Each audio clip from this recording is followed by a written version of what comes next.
मत्ती अध्याय 2 वचन नंबर 1। राजा हेरोद के दिनों में जब यहूदिया के बैतलहम में यीशु का जन्म हुआ, तो देखो, पूर्व दिशा से ज्योतिषियों यरूशलेम में पहुंचकर पूछने लगे, यहूदियों का राजा जिसका जन्म हुआ वो कहाँ है? क्योंकि हमने पूर्व में उसका तारा देखा है और उसको दंडवत करने आए हैं। जब राजा हेरोदेस ने सुना, तो वह और उसके साथ सारा यरूशलेम घबरा गया। तब उसने लोगों के सब मुख्य याजकों और शास्त्रियों को एकत्रित करके उससे पूछा कि मसीह का जन्म कहाँ होना चाहिए। उन्होंने उससे कहा, यहूदिया के बैतलहम में, क्योंकि नबी के द्वारा ऐसा लिखा गया है, हे बैतलहम, तू जो यहूदा के प्रदेश में है, तू यहूदा के अधिकारियों में किसी से भी छोटा नहीं, क्योंकि तुझ में से एक शासक निकलेगा जो मेरी प्रजा इज़राइल का रखवाला होगा। क्या? चरवाहा होगा, दूसरे शब्द अगर पढ़े तो। हाँ, आगे लिखा है कि तब हेरोदेस ने ज्योतिषियों को चुपचाप बुलाकर उससे इस बात का निश्चय किया कि तारा ठीक किस समय दिखाई दिया था, और यह कहकर उन्हें बैतलहम भेजा, जाओ उस बालक का सावधानी से पता लगाओ, और जब वो तुम्हें मिल जाए तो मुझे समाचार दो कि मैं भी आकर उसे दंडवत करूं। राजा की बात सुनकर वे चल पड़े, और देखो, जिस तारे को उन्होंने उस पूर्व में देखा था, वह उनके आगे आगे तब तक चलता रहा जब तक कि वह पहुंचकर उस स्थान के ऊपर ठहर ना गया जहां बालक था। वे उस तारे को देखकर अति आनंदित हुए। उन्होंने उस घर में पहुंचकर उस बालक को उसकी माता मरियम के साथ देखा और भूमि पर गिरकर उसको दंडवत किया, और अपना संदूक खोलकर उसे सोना, लोहबान और गंधरस की भेंट चढ़ाई। तब स्वप्न में परमेश्वर से यह चेतावनी पाकर कि हेरोदेस के पास न लौटना, वे दूसरे मार्ग से अपने देश को चले गए। सो प्रार्थना करते। प्यारे पिता परमेश्वर, हम धन्यवाद करते प्रभु इस अद्भुत समय के लिए परमेश्वर, और जो आपने प्रभु हमें जो जीवन दिया है, आप हमारे लिए जो प्रभु इस दुनिया में आए, धन्यवाद करते हैं। क्रिसमस जो हम आनंद उठा रहे परमेश्वर, जो सेलिब्रेशन वाला घरों में कर रहे हैं परमेश्वर, धन्यवाद करते हैं कि आपने जो हमारे लिए सब कुछ किया है, इस वजह से परमेश्वर हम कर पा रहे प्रभु। और इस अद्भुत समय को ब्लेस कीजिए प्रभु, और इस पोषण को ब्लेस कीजिए, हम सबसे बातें कीजिए धन्यवाद के साथ, यीशु मसीह के नाम से, आमीन। सो बैठ सकते हैं आप सभी।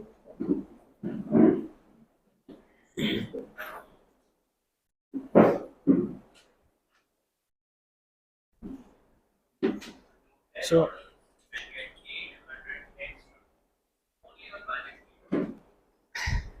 ओके, सो यहूदियों का राजा, हाँ। सो यहाँ पे हम हेरोद के बारे में देख रहे हैं, हेरोद का किस तरीके से है। और दिन ज्योतिष लोग जब उसके पास आ रहे हैं, तो ज्योतिष लोग जो हैं, है ना, ये गाने में गाते हैं, 3 मजूसी आए, बट 3 नहीं है, कई हैं, कितने हैं काउंटिंग नहीं है ना। सो ये जो ज्योतिष हैं, ये खगोल शास्त्री जिसको कहा जाता है ना,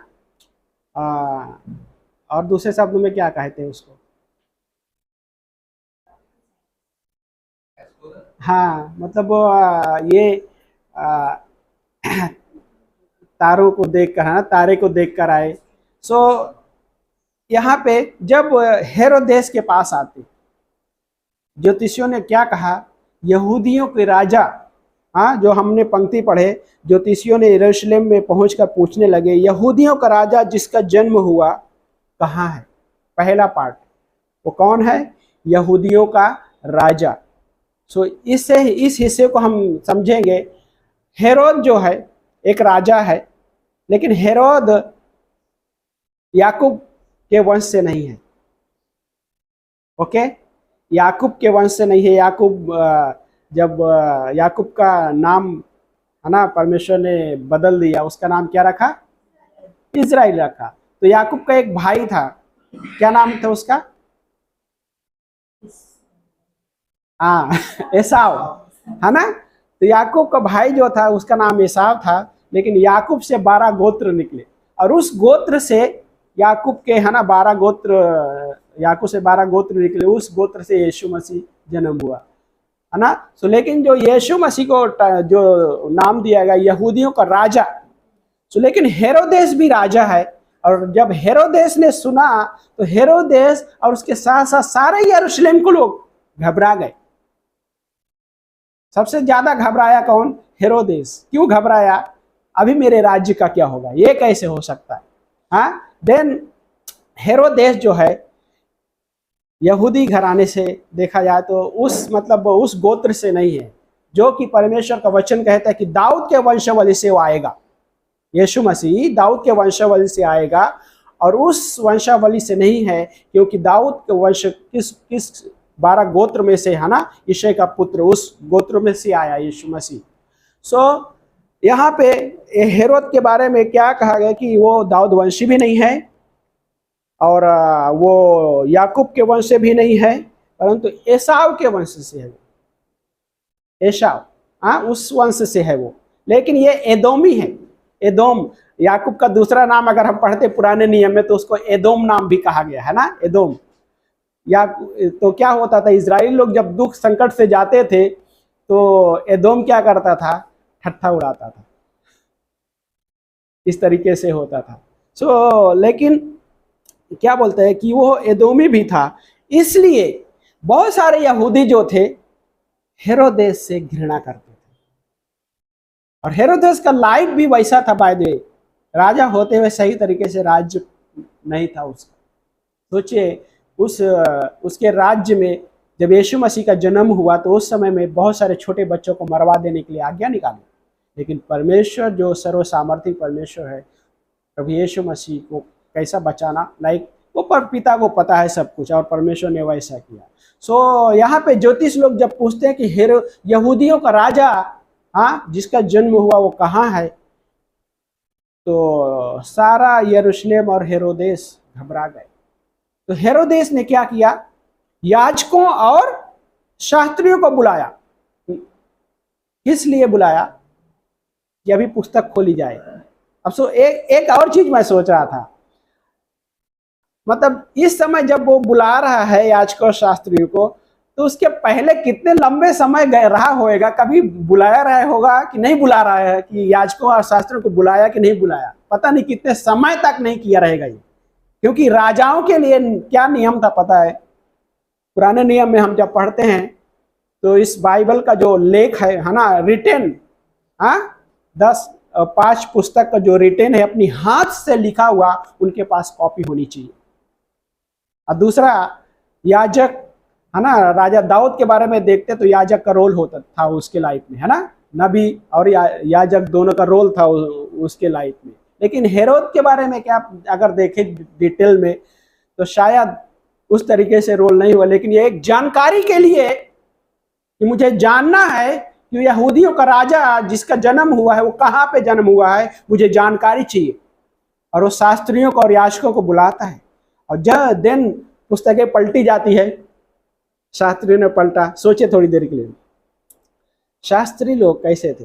यीशु मसीह शास्त्रीय फरीसियों को नए नियम में एड्रेस करते, है ना, बहुत अच्छी तरीके से एड्रेस करते।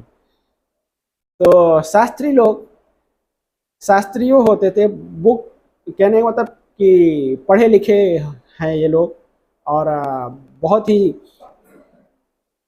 पढ़ने का जो बहुत ज़्यादा ये था इनका, लेकिन जानकारी के मामले में बहुत ये आगे थे।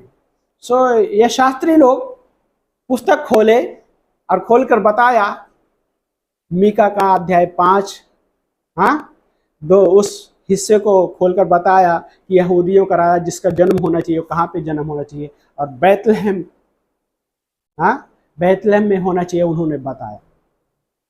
पहला पार्ट वो कौन है? यहूदियों का राजा। देन उसके बाद दूसरा शब्द आता है जो कि वचन नंबर दूसरी पंक्ति में है, आई थिंक, सॉरी, दूसरी पंक्ति में नहीं है, वचन नंबर 4 पढ़िए आप लोग कोई, 2 अध्याय का वचन 4। तब उसने लोगों के सब प्रधान याजकों और शास्त्रियों को इकट्ठा करके उनसे पूछा, मसीह का जन्म कहाँ होना चाहिए? है ना, दूसरा शब्द है मसीह का जन्म जो कहाँ होना चाहिए। मसीह, राजा और मसीह, एनॉइंटेड। ओके, ख्रिस्त शब्द पढ़ते हैं ना, उसका मसीह का मतलब एनॉइंटेड। तो प्रभु यीशु मसीह के बारे में वो मसीहा शब्द जो है ना, मसीहा, तो एनॉइंटेड है वो, क्योंकि यीशु मसीह, आगे हम पढ़ते तो जब आराधनालय में खड़े होकर पुस्तक पढ़ते, हाँ, तो क्या बोलते, मुझे अभिषेक किया गया है, और उस पुस्तक को पढ़ने के बाद में, है ना, क्या बोलते, बहुतों के छुटकारा के लिए संदेश सुनाओ, है ना। सो यहाँ पे दूसरा शब्द है, वो राजा है और मसीहा है। सो एक हिस्सा तारा शब्द इस्तेमाल किया गया है, जो ज्योतिष लोग तारा को देखते हुए वहां से चल पड़े। सो और भी स्कॉलर लोगों का मानना है इसके मामले में, ये जो ज्योतिष लोग थे, राजा भी रहे होंगे अपने अपने स्थान। सोचिए थोड़ी देर के, अपना पद छोड़ छाड़ के वो तारा को देखते हुए पीछे चल पड़े। फिर दूसरा सवाल एक और है जो सोचने जैसा है। हम पढ़ते हैं कि ये लोग वहां पे पहुंचकर दंडवत किए, लेकिन सोचिए थोड़ी देर के लिए, उससे पहले अगर सोचे कि वो क्यों आए, क्यों उनको आने की जरूरत पड़ी। भाई तारा देखा है ज्योतिष से, लेकिन क्यों वो लोग आए वहां? ये सवाल अपने आप में एक सवाल जैसा है। मतलब क्या बोलते हैं कि वाई दे डिड कम, हाँ, क्यों वो लोग आए? तारा देख लिया, क्या क्या उनको इतना ये, है ना, उसके बारे में है दिलचस्पी। सो उसके बारे में 2 हिस्सा है।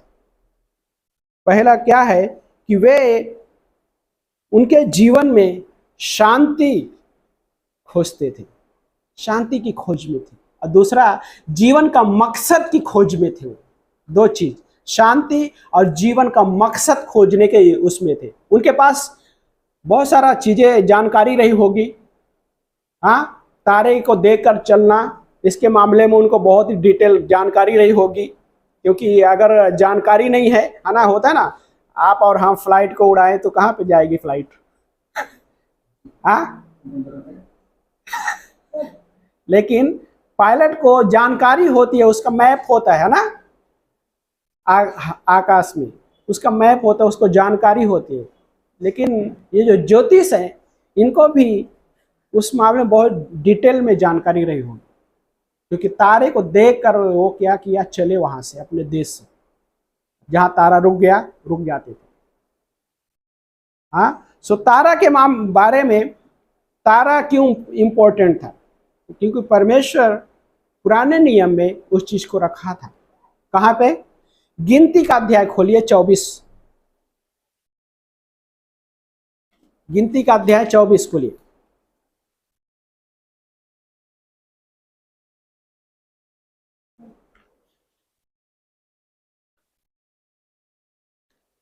मिल गया? वचन नंबर 17 से पढ़िए एक जन।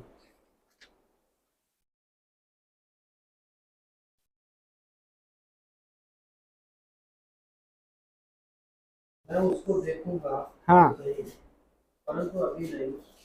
मैं उसको निहारूंगा तो सही, परंतु समीप होके नहीं। हाँ, याकूब में से एक तारा उदय होगा, है ना, याकूब में से एक तारा उदय होगा। लेकिन हेरोद कौन सा वंश था? याकूब वंश से नहीं था। यीशु मसीह किस वंश से? याकूब। हाँ, याकूब वंश से क्या है? एक तारा उदय होगा। किसके बारे में बात कर रहे हैं? प्रभु यीशु मसीह के बारे में बात कर रहे हैं। यहाँ पे भविष्यवाणी कर रहे हो। कौन है भविष्यवाणी कर रहा है? विलाम, है ना, विलाम है। आगे पढ़िए। याकूब में से एक तारा उदय होगा और इस्राएल में से एक राजदंड उठेगा। इस्राएल में से एक राजदंड उठेगा। हाँ, वो यहूदियों का राजा होगा, राजाओं का राजा, है ना। आगे, तो मोआब की सीमाओं को चूर कर देगा हाँ और सब दंगा करने वालों को गिरा देगा। हाँ तब एदोम और सेईर भी और उसके शत्रु हैं, दोनों उसके वश में पड़ेंगे। हाँ इस्राएल वीरता दिखाता जाएगा। है ना। इज़राइल वीरता का को प्रदर्शित करेगा। क्यों? क्योंकि वो वहाँ पे यहूदियों का राजा के रूप में जन्म लेगा। ओके, सो यहाँ पे कौन भविष्यवाणी करा? यहाँ पे विलाम, है ना। विलाम भविष्यवाणी करा है उसके बारे में, वो तारा के बारे में। वो याकूब का एक तारा उदय होगा। और प्रभु यीशु मसीह को भोर का तारा भी कहा गया, लाइक, है ना। और यहाँ पे यीशु मसीह के बारे में वो तारा देखते हुए, उस तारा जहाँ पे रुक गया और उस घर में पहुंचे। तो अभी यीशु मसीह जन्म कहाँ पे हुआ? चरनी में जन्म हुआ। तो अभी आई थिंक किसी छोटे घर में शिफ्ट हो चुके हैं। हाँ, किसी छोटा घर रहा होगा। कुछ स्कॉलर लोगों का मानना है कि वो शिफ्ट हो चुके हैं। सो यीशु मसीह के पास पहुंचते हैं, और पहुंचने के बाद क्या किया उन्होंने? यीशु मसीह को दंडवत किया, पहला दंडवत। सो तो यहाँ पे दंडवत किया, और दंडवत करके वो भेंट चढ़ाई। क्या भेंट चढ़ाया? क्या चीज था उस भेंट में? सोना, मूर, है ना, और गंधरस। गंधरस को ही मूर कहा जाता है ना, लोबान और गंधरस। सो तीन चीज भेंट चढ़ाई। सो ये जो भेंट है, भेंट सिर्फ राजा को ही चढ़ाई जाती थी। यदि कोई राजा है तभी ये भेंट चढ़ाई जाती है। राजा सुलेमान के बारे में जब शिबा की रानी, हाँ, शिबा रानी जब सुनी, तो अपने देश से क्या बोलते हैं कि वो छोड़ के बहुत सारे सोना, हाँ, बहुत सुगंधित, क्या बोलते हैं, सुगंधित चीजें, परफ्यूम, बहुत ये जो क्या बोलते हैं कि लोबान, और ये जो शब्द रखा है गंधरस, बहुत पेड़ों से निकला हुआ, हाँ, बोलते हैं कि उससे ये बनाया जाता था। तो बहुत ही उत्तम क्वालिटी का होता था। सो साधारण लोगों के पास भी नहीं रहता था ये चीजें, हाँ। सो लेकिन नए नियम में हम जब किसके बारे में पढ़ते हैं? जब यीशु मसीह के पैरों के पास वो एक स्त्री आती है, हाँ, इत्र का बॉटल तोड़कर उसके पैरों पे उड़ेल देती है। वो भी इत्र का एक बहुत अच्छा क्वालिटी था। वो सोचे थोड़ी देर के, जब यीशु मसीह के पैरों में इत्र का बॉटल तोड़ा, सोचे पूरे घर में खुशबू भर गई रहेगी, हाँ। और हो सकता है वो खुशबू बहुत सारे समय से किसी को नहीं पता, है ना। खुशबू का आनंद उठाने के लिए बहुतों को ने बहुत समय से नहीं ये खुशबू लिए रहेंगे, लेकिन वहां पे फैल गया। लेकिन ये जो यहाँ पे है, तीन भेंट जो चढ़ाया, सोना, लोबान और गंधरस। तो सोना क्या है? यीशु मसीह के डिवाइन नेचर का एक प्रतीक है, पवित्रता का एक प्रतीक है, चिन्ह है। और ये जो राजा को ही चढ़ाया जाता है, और राजा को ही भेंट के रूप में दिया जाता है। सो उत्पत्ति के 34 अध्याय में जब पढ़ते हैं, यूसुफ अभी प्राइम मिनिस्टर के रूप में है। तो जब याकूब अपने बेटों को भेजता है कि जब वहां पे जाओगे तो सुगंधित कुछ चीजें लेके जाओ, हाँ, गंधरस वहां पे भी बात किया गया है। उत्पत्ति का 34वां अध्याय वचन 11-12 में पढ़ेंगे, तो वहां पे यूसुफ को, हाँ, उसके पास भेजता है जब याकूब। तो ये चीजें पढ़िए, एक जन कोई पढ़ सकते हैं। उत्पत्ति का 34 अध्याय वचन 11। शकेम में भी दीना के पिता और भाई सॉरी 43 43:11। उत्पत्ति का अध्याय 43 वर्स 11।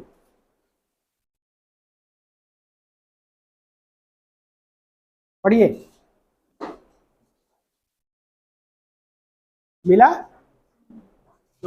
तब उनके पिता इस्राएल ने उनसे कहा, हाँ, यदि सचमुच ऐसी ही बात है यह करो, हाँ इस देश की उत्तम उत्तम वस्तुओं में से कुछ कुछ अपने घोड़ों में उस पुरुष के लिए भेंट ले जाओ। है ना, क्या क्या चीजें बोलता है, उत्तम उत्तम, वाह याकूब उत्तम उत्तम वस्तुओं को बोलता है ना। और आगे, जैसे थोड़ा सा बलसान हाँ और थोड़ा सा मधु हाँ और कुछ सुगंध द्रव्य और गंधरस, है ना, पिस्ते और बादाम। हाँ। तो यहाँ पे भी गंधरस का जिक्र किया गया है।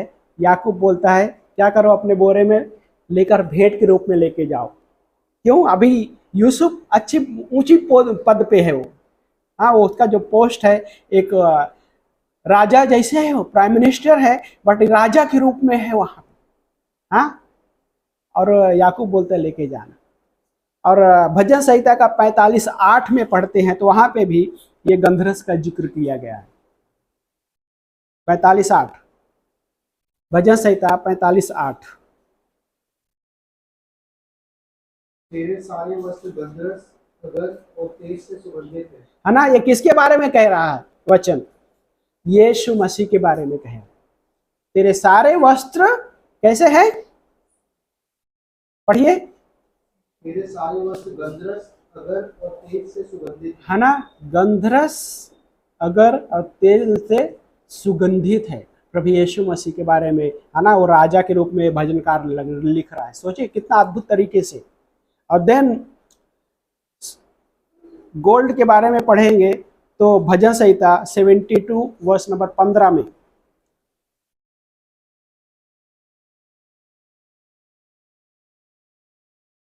भजन संहिता 72 अध्याय वचन 15, मिल गया 72। अच्छा लगता है ना बाइबल पलटना हाँ, पढ़िए एक जन कोई। वह जीवित रहेगा हाँ और शेबा के सोने में से हाँ उसको दिया जाएगा। हाँ लोग उसके लिए नित्य प्रार्थना करेंगे हाँ, और दिन भर उसको धन्य कहते रहेंगे। है ना। तो ये धर्मी राजा के बारे में कहा गया और राजा प्रभु यीशु मसीह है। हाँ, राजा प्रभु यीशु मसीह को केंद्रित कर रहे, तो उसके बारे में क्या बोलते हैं, सेवा का सोना, है ना, वो सोना के बारे में जिक्र कर रहा है। लेकिन एक अध्याय हम पढ़ते जो बहुत ही अद्भुत तरीके से है, वह यशायाह का 60 अध्याय में आती है। सोना के बारे में जिक्र कर रहा है वहां पे, यशायाह 60 अध्याय।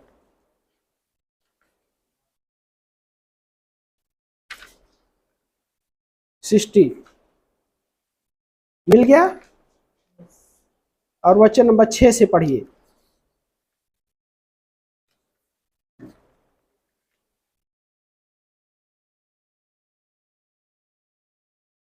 तेरे देश में ऊँटों के झुंड और विद्वान और उपादेशों की गाड़ियाँ इकट्ठी होंगी। हाँ शिवा के सब लोग आकर सोना और लोबान भेंट लाएंगे हाँ, और यहोवा का गुणगान आनंद से सुनाएंगे। है ना। ये हिस्सा अगर उसके उसी अध्याय में पहले, अगर और पहले पंक्ति पढ़ेंगे तो वहां पे वचन 4 में बोलता है कि चारों ओर अपनी दृष्टि उठाकर देख, वे सब इकट्ठा होकर तेरे पास आ रहे हैं,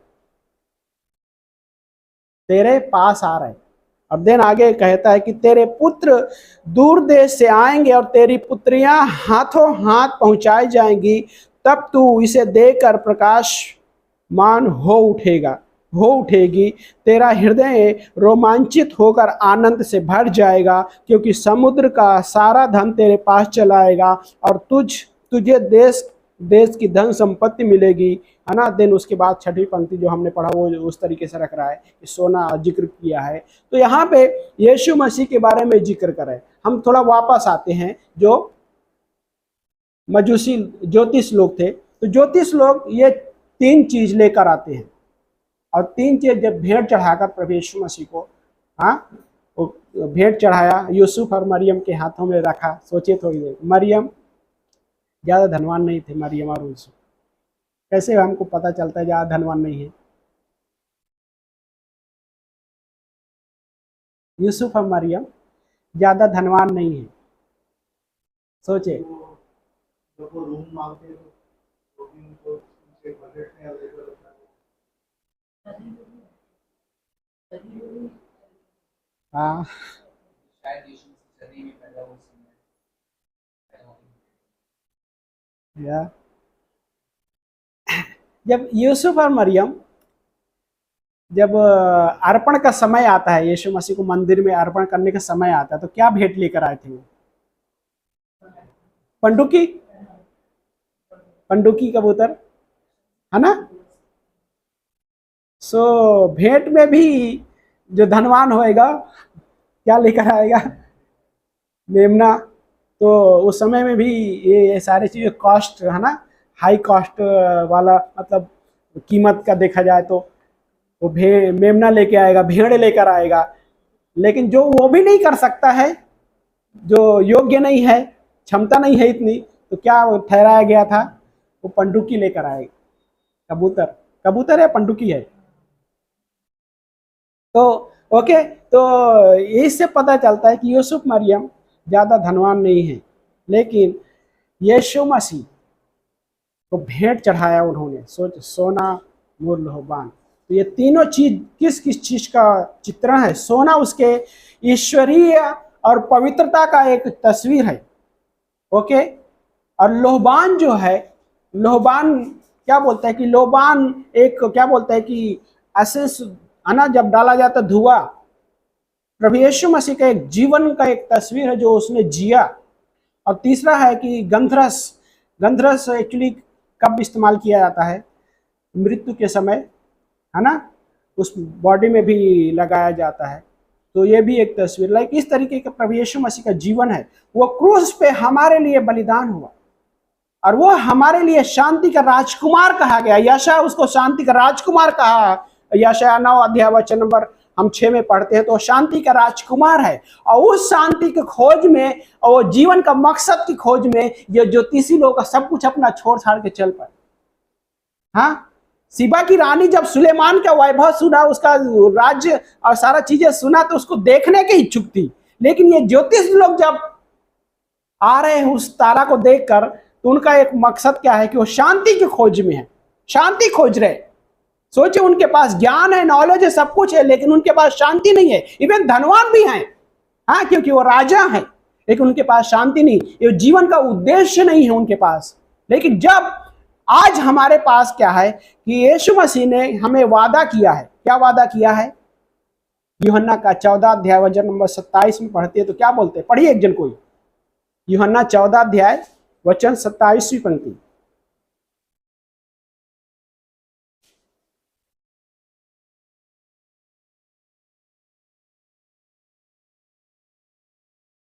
नीलेश भाई मिला?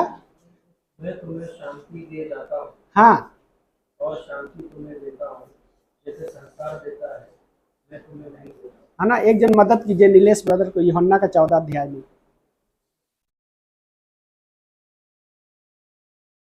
यूहन्ना का 14 अध्याय वचन खोल के मदद कीजिए।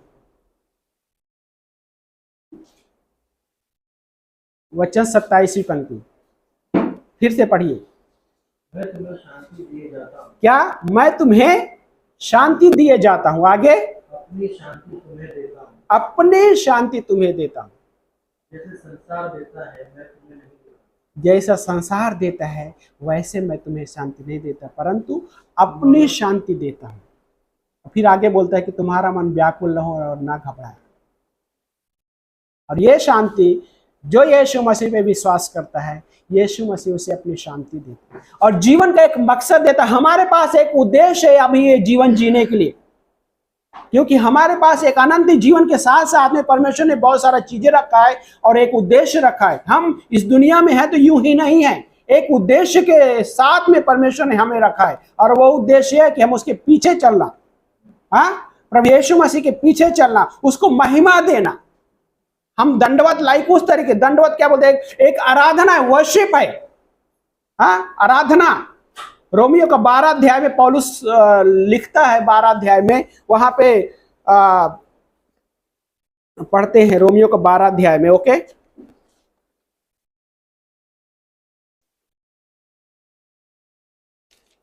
रोमियो का 12 अध्याय में पौलुस लिखता है, हे भाइयों, अतः हे भाइयों, मैं परमेश्वर की दया का स्मरण दिलाकर, हाँ, वो दया का स्मरण दिलाकर तुमसे आग्रह करता हूं कि तुम अपने शरीरों को जीवित, पवित्र और ग्रहण योग्य बलिदान करके परमेश्वर को समर्पित कर दो। क्या है? जीवित, पवित्र और ग्रहण योग्य। ये बलिदान का क्वालिटी है।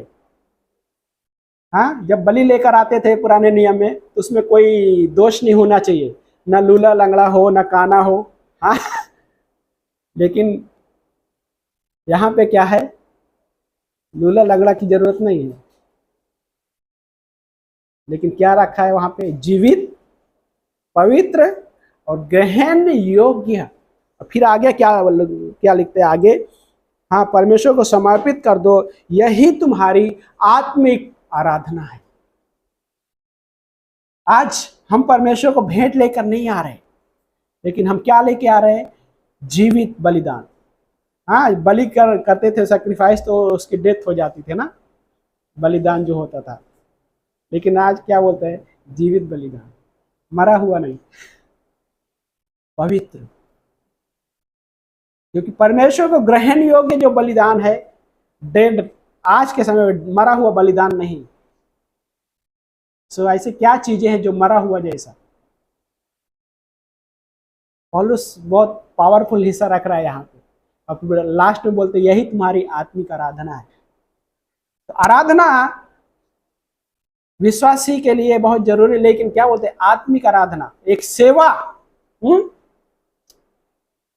सर्विंग हार्ट होना और आत्मिक आराधना का हिस्सा। और पौलुस यहाँ पे क्या बोलता है कि मैं परमेश्वर की दया का स्मरण दिलाता हूं कि हम पर जो दया हुई है वो दया का धनी है, लेकिन वो दया का धनी हम पर दया किया। और हम पे दया कैसे कर रहा है? ताकि हम धनवान हो जाएं। हम कंगाल थे, लेकिन उसने हमें धनवान बना दिया। सोचिए थोड़ी देर के। और ज्योतिषियों के लाइफ में एक चीज सोच रहा था, जब वो दंडवत किया, आगे पंक्ति जब पढ़ते हैं, वो जब वापस गए आनंद के साथ वापस गए। उनके पास जॉय था, वो जॉय जो आनंद था, वो आनंद, सोचिए थोड़ी देर के लिए कितने समय की जर्नी रही होगी घर पहुंचने के लिए। रास्ते में वो चीज को सोचते हुए आनंद कर रहे होंगे। होता है ना, हम लोग भी कुछ आनंद का समय होता है, लाइक कुछ चीजें गॉड हमें देता है, और वो जर्नी हम उसको आनंद उठाते हैं उस जर्नी। और शास्त्री लोग वैसे ही, लाइक ये जो ज्योतिष लोग हैं, वैसे ही आनंद की। और देन लूका के 2 अध्याय में आते हैं, आखिरी में उस आनंद का सुसमाचार स्वर्गदूतों ने चरवाहों को सुनाया। चरवाहों को आनंद का सुसमाचार सुनाया। और क्या बोलते हैं? जो सब लोगों के लिए होगा। क्या बोलते हैं? डरो मत, मैं तुम्हें बड़े आनंद का सुसमाचार सुनाता हूं। आनंद है, लेकिन ग्रेट जॉय, महान आनंद, उस बड़े आनंद का सुसमाचार सुनाता हूं जो सब लोगों के लिए होगा। आज वो हमारे पास भी आया। इस दुनिया में और भी है, इस क्रिसमस सीजन में उनके पास भी आनंद का सुसमाचार उनके लिए भी है। और वो आनंद हम लेके चलना है। वो आनंद हमें, आनंद का कैसा है पता है? खुशी और आनंद में फर्क है। खुशी जो होता है, हैप्पीनेस होके स्थितियों पे, परिस्थितियों पे आधारित होता है। अच्छा समय है, खुशी होएगा, है ना? अच्छा चीजें नहीं कुछ चल रही है, खुशी नहीं होएगा। इस संसार में आशीष को जो मापते हैं वैसे मापते हैं। कुछ अच्छा चीजें मिल गया, अरे ईश्वर मेरे से खुश है, हाँ मुझे आशीष दिया। लेकिन कुछ गड़बड़ हो गई, वो नाराज है, मुझे अच्छा नहीं दिया, है ना? इस तरह से आशीष को देखते हैं लोग। लेकिन विश्वासी कैसे देखते? वो आनंद, इस आनंद कैसा है? अंदर से हिस्सा होता है आनंद का, हृदय में पार्ट होता है आनंद का। वो परिस्थितियों पे आधारित नहीं होता। इसलिए पौलुस फिलिपियों में बोलता है, क्या बोलता है? प्रभु में सदा आनंदित रहो। मैं फिर से कहता हूं, प्रभु में आनंदित रहो। वो जेल में हथकड़ी है, परिस्थिति कैसी है? आसान है? बहुत कठिन है ना, कठिन समय है। लाइफ में ऐसा लग, जब कठिन चल रहा होता है उस समय आनंद मनाना बहुत कठिन होता है, लेकिन कैसे आनंद हम कर सकते हैं? प्रभु के वचन के द्वारा और प्रभु के वादे के द्वारा। मसीह लाइफ में जो परमेश्वर ने वादा किया है वो बहुत पावरफुल हिस्सा है। कई बार हम उस वादे को भूल जाते कि परमेश्वर ने मुझसे वादा क्या किया है। मुझसे वादा क्या किया उसने? यूहन्ना 3:16। हाँ, बहुत सारी चीजें याद नहीं आती। यूहन्ना 3:16 में परमेश्वर का वादा है। परमेश्वर ने जगत से ऐसा प्रेम किया कि उसने अपना एकलौता पुत्र दे दिया। वो पुत्र मेरे लिए दे दिया उसने। ये वादा सिर्फ वादा ही नहीं, परंतु उसने दे दिया। और एक आगे क्या बोलता है?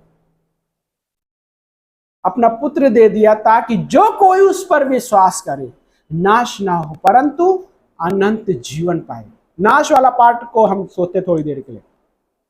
कठिन परिस्थितियां हैं, हालत इतनी गंभीर है, हाँ, कुछ नहीं समझ में आता, लेकिन परमेश्वर क्या वादा किया है? नाश नहीं होगा, नाश होने नहीं दूंगा, ये मेरा वादा है। हाँ, और ये चीज कई बार है ना, हाँ, मिस कर देते हैं, लेकिन परमेश्वर क्या बोलता है? नाश नहीं होगा। अब पौलुस के पास वही चीज था। वो आनंद कर रहा है, हथकड़ी है, जंजीर है पैरों में, ज्यादा चल फिर नहीं पाएगा, भाग नहीं सकता है ना। जंजीर डालने का पैरों में यही उद्देश्य होता है, वो कैदी भाग ना सके। लेकिन पौलुस को थोड़ा स्पेशल ट्रीट किया गया था, है ना, क्योंकि वो क्या बोलते हैं, मैं एक रोमी शासक, रोमी भी हूँ, है ना, रोमी हूँ, रहे वो यहूदी हूँ, रोमी नागरिकता उसके पास। सो रोमन लोग उसको एक आई थिंक कमरा रहा होगा। यहाँ पे भी होते हैं ना जो कैदी होते हैं, धनवान हो गए तो उनको स्पेशल कमरा रहता होगा। हमें मुझे पता नहीं ज़्यादा अंदर का, है ना। उनको अच्छा ट्रीट किया जाता है, चिकन मटन सब मिलता है वहाँ पे कैदियों को। जो जिनके पास ज़्यादा पैसा नहीं उनको बदतर लाइफ। सो पौलुस उस तरीके से क्या बोलते हैं? आनंद, प्रभु में आनंद रहे। मैं फिर से कहता हूँ, आनंद, क्योंकि वो आनंद बड़ा आनंद का सुसमाचार के द्वारा हमें मिला। यीशु मसीह ने जो हमारे लिए किया, हाँ, वो यीशु मसीह जो क्रूस पे हमारे लिए किया, वो क्रूस उसके सामने जो था वो आनंद का एक हिस्सा था। और वो क्या था पता है? हमारे और आपका लाइफ को देख के वो क्रूस पे बलिदान हो, क्योंकि हम और आप उस जगह नहीं जा सकते। उसने हमें क्या किया? वो छुटकारा दिया।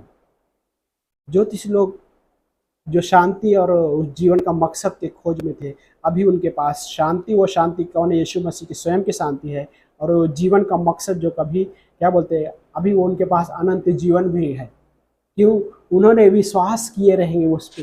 क्यों? वो मसीहा है, पापों से छुटकारा देने वाला है वो, हाँ, मसीहा। और वो सोचिए थोड़ी देर के लिए, अभी ज्योतिष लोगों के पास बहुत सारा, हाँ, वो आनंद से भरे हुए हैं, और वहां पे सोचिए थोड़ी दंडवत जब कर रहे हैं उसको, यीशु मसीह को, क्या बोलते हैं? उनके लाइफ में इस रीति से शायद किसी को कभी दंडवत नहीं किया रहेगा,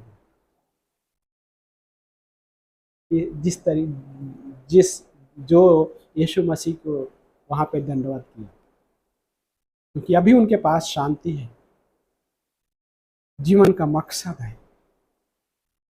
हमारे लाइफ में, एक विश्वासी लाइफ में, यह ध्यान रखना कि मुझे क्या प्रेरणा देता है, प्रेरित क्या करती है मुझे यह जीवन जीने की। पहला एक चीज क्या कर सकते हैं? ये प्रभु यीशु मसीह का जो संपूर्ण बलिदान है मेरे लिए, वो मुझे प्रेरित करे। परमेश्वर का प्रेम मुझे प्रेरित करता है इस जीवन में जीने के लिए। क्यों? पौलुस कहता है कि परमेश्वर का प्रेम मुझे विवश करता है। हाँ, वो प्रेरित इस तरीके है। परमेश्वर का प्रेम, जो प्रेम हमारे लिए वो किया, वो क्रूस पे, जब पृथ्वी पे भी थे, लोगों के लाइफ पे प्रेम के, जो समाज इनका धिक्कार रहा था लोगों को, प्रभु यीशु मसीह उनको अपनाया, प्रेम किया और उनको छुटकारा दिया। बीमारी से भी छुटकारा और बंधनों से भी छुटकारा, हाँ, प्रभु यीशु मसीह देता। और आज वही है कि हमारे पास वो लाइफ है, वो जीवन है, क्योंकि वो उद्धारकर्ता हमारे जीवन में जन्म लिया है इस वजह से, और वो हमें मार्गदर्शन करना चाहता है। और उस मार्गदर्शन के लिए, हमें प्रेरणा के लिए हमारे पास बहुत सारा चीज़ें हैं। उसका प्रेम हमारे लाइफ में प्रेरित कर सकता है, उसका वचन हमें प्रेरित कर सकता है, और उसका जो कार्य जो क्रूस पे उसने किया है वो कार्य मुझे प्रेरित कर सकता है, मेरी प्रेरणा का हिस्सा बन सकता है एक मसीह लाइफ में। कई लोग ये कार्य के प्रेरित नहीं होते हैं, हाँ, प्रेरणा से नहीं भर पाते। पता है मेरे लिए किया है, लेकिन प्रेरित नहीं होते उस शरीर से। इस वजह से क्या होता है, मसीह लाइफ ठंडा पड़ जाता है, हाँ, ठंडा पड़ जाता है। लेकिन परमेश्वर का धन्यवाद हो जो हमें वो चीज़ें दिया है। वो दया का धनी है, वो हमारे लिए कंगाल बन गया ताकि हम धनवान बन जाए। हाँ, उसने हम पे दया किया, और आज हमारे पास अनुग्रह भी है उस लाइफ में आगे बढ़ने के लिए। आमीन। आइए प्रार्थना करते हैं। प्यारे पिता परमेश्वर, हम धन्यवाद करते प्रभु इस अद्भुत दिन के लिए, परमेश्वर इस समय के लिए प्रभु जो आपने दिया प्रभु, और इस हिस्से के लिए परमेश्वर की आप सचमुच हमारे लिए उद्धारकर्ता बनकर आए प्रभु यीशु मसीह। लॉर्ड, ये क्रिसमस सीजन प्रभु बड़े आनंद का सुसमाचार जो है प्रभु, बहुत सारे ऐसे लोग हैं जो बोझ में दबे हैं, बहुत सारे ऐसे लोग हैं जो बंधनों में हैं परमेश्वर, बहुत सारे ऐसे लोग हैं प्रभु जो उनके पास कोई होप नहीं है, कोई आशा नहीं है, बहुत सारे ऐसे लोग हैं परमेश्वर। लेकिन प्रभु आपका ये आनंद का सुसमाचार है उनके लाइफ में होप देता है। कोई मकसद नहीं है जीवन के लिए, लेकिन आपका जो सुसमाचार प्रभु जीवन में एक मकसद दे देता है, और आज प्रभु हमें आपने वो दिया है प्रभु। धन्यवाद करते हैं परमेश्वर। प्रभु इस भवन में बैठे हर एक जन को प्रभु हम आपके हाथों में सौंपते हैं परमेश्वर। प्रभु इस क्रिसमस में प्रभु ब्लेस कीजिए हर परिवार को प्रभु, हमारी प्रार्थना है प्रभु। आप जानते हैं परमेश्वर कौन किस तकलीफ में है, क्या उन्हें नीड है प्रभु, लेकिन आपके उस भरपूरता के द्वारा प्रभु आप उन्हें आशीष कीजिए प्रभु, हमारी ये प्रार्थना प्रभु। धन्यवाद करते हैं परमेश्वर, बातें कीजिए प्रभु यीशु मसीह, हमारी ये भी प्रार्थना है प्रभु। धन्यवाद करते हैं परमेश्वर, आपको महिमा आदर देते हैं परमेश्वर। लॉर्ड, आपने जो हमारे लिए किया है प्रभु, हम किसी भी तरीके से योग्य नहीं थे, हम में ना तो अच्छाई थी, ना हम में कोई खूबसूरती थी, लेकिन प्रभु आपने हमें अपने उस दया का धन के द्वारा प्रभु आपने हमें सब कुछ दिया, उस अनुग्रह के द्वारा हमारा उद्धार किया प्रभु। धन्यवाद करते हैं परमेश्वर। यस लॉर्ड, आपको ऊंचा उठाते हैं इस क्षण में प्रभु, इस भवन में प्रभु हर व्यक्ति को प्रभु हम आपके हाथों में उठाते हैं प्रभु। आशीषित कीजिए, मार्गदर्शन कीजिए, बातें कीजिए प्रभु। यदि कोई कठिनाइयों से गुजर रहा है, यीशु मसीह उस कठिनाइयों को दूर कीजिए प्रभु लाइफ में उनके प्रभु, हमारी ये प्रार्थना है। धन्यवाद करते हैं प्रभु, धन्यवाद करते हैं लॉर्ड, आपको ऊंचा उठाते हुए इस प्रार्थना को हमारे उद्धार करता है प्रभु यीशु मसीह के नाम से मांगते हैं, आमीन।